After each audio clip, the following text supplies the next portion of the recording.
alaika, assalamu alaiki, assalamu alaikum warahmatullahi wabarakatuh. Innal hamdalillah nahmaduhu wa nastaghfiruhu wa na'udzu billahi min syurri anfusina wa min sayyiati a'malina. May yahdihillahu fala mudilla lahu wa may yudlil fala hadiyalah.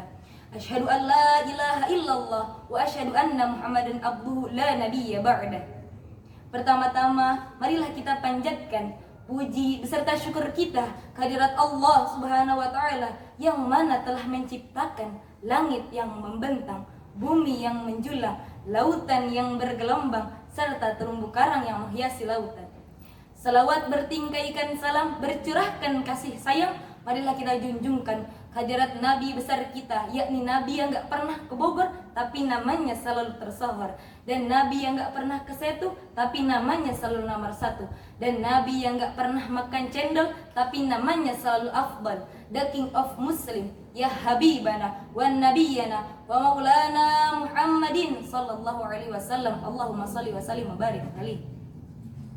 Pertama-tama yang saya hormati para dewan juri beserta panitia sekalian, yang saya hormati dewan asatiz wa asatidah yang tidak bisa saya sebutkan namanya satu persatu, namun tidak mengurangi rasa hormat dan takzim saya pada beliau semua. Berdirinya saya di sini akan menyampaikan sepatah dua patah yang saya sudah patahkan menjadi kalimat yang luar biasa, yakni pidato yang berjudul kesabaran Nabi sallallahu alaihi wasallam dalam berdakwah. Hadirin rahimakumullah, Allah Subhanahu wa taala mengutus orang nabi di tengah-tengah kaum musyrikin.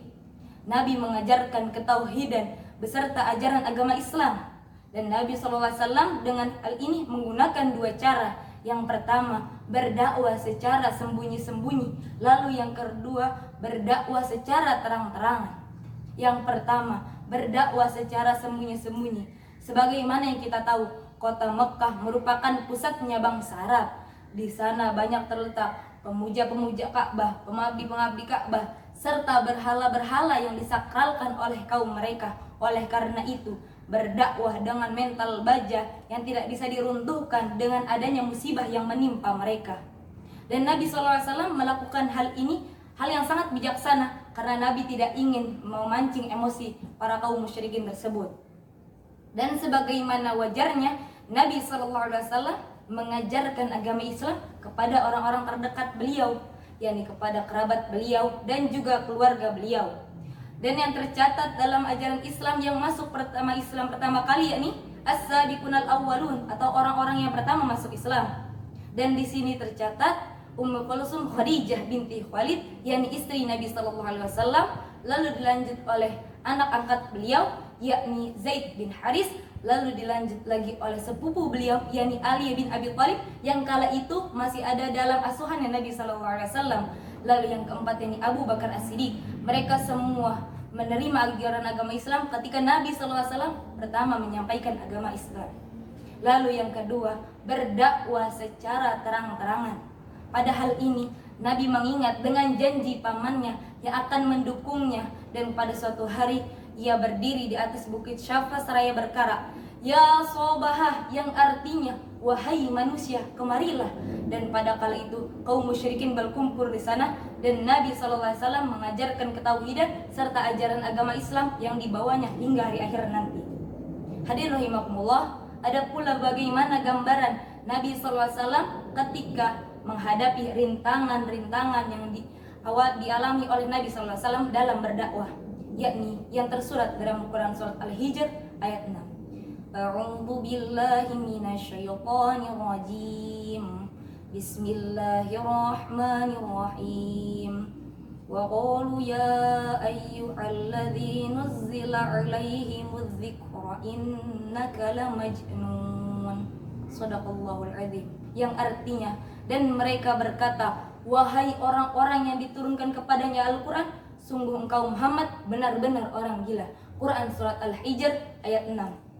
Dalam ayat ini bisa disimpulkan bahwa para kaum musyrikin menghina, mengejek, bahkan berkata kepada Nabi dengan sebutan orang gila. Masya Allah. Bukan hanya itu, mereka juga berkata bahwa Al-Quran hanyalah dongeng-dongeng yang disibukkan manusia di dalamnya. Lalu mereka melakukan negosiasi.